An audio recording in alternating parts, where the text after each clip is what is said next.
The last thing we'll do with delta functions before leaving them alone for a while is look at the Fourier transform of the harmonic functions.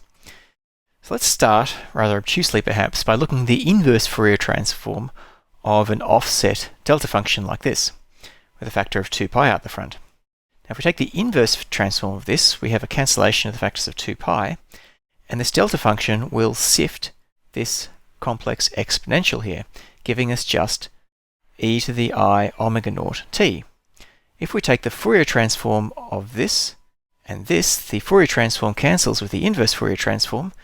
What we're left with is that the Fourier transform of this complex exponential gives us 2 pi times delta omega minus omega naught. So in other words, the Fourier transform of this complex exponential gives us 2 pi times a delta function which is offset from 0 by this frequency omega naught. Now that we know the Fourier transform of e to the I omega t, we can go ahead and calculate the Fourier transform of cosine and sine functions, because they are made up of complex exponentials.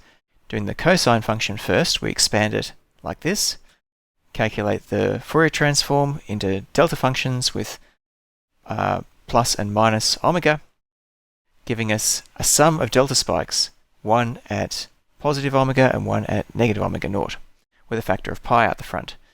So if this is the function in real space, we can visualize that in Fourier space like this.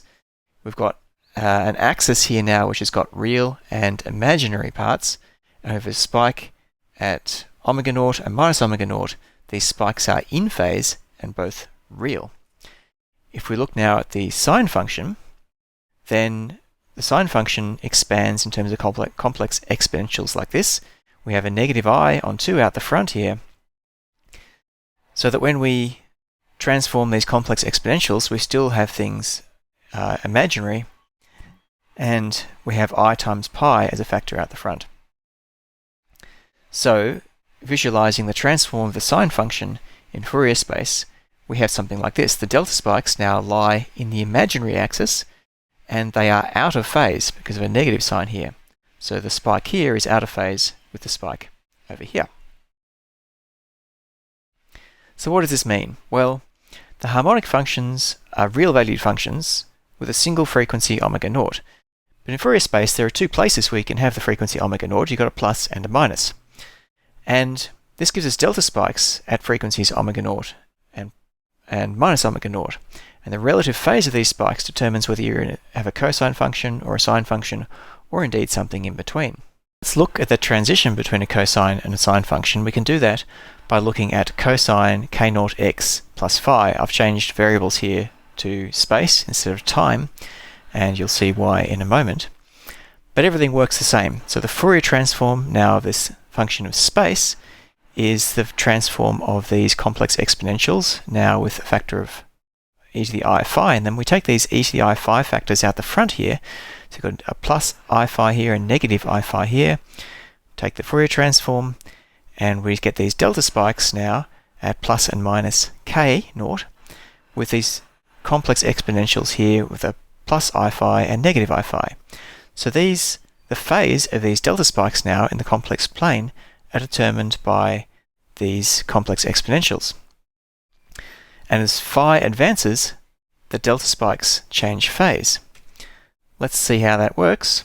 So here we have phi advancing as a function of time, and as phi advances, we see these delta spikes move in and out of phase. Sometimes they're sine functions, sometimes they're cosine functions. So the starting point here, we have a cosine function with both spikes in the real domain, both spikes pointing up on the real axis and in phase.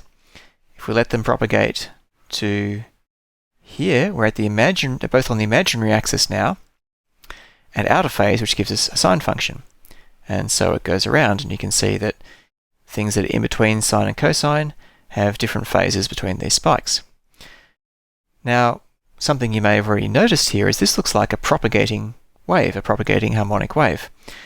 And indeed, if you imagine that this phi here is some function of time, for example, omega t, then here you would have a cosine function k naught x, and instead of phi here you have an omega t, or in fact a minus omega t if you want this wave to move forward.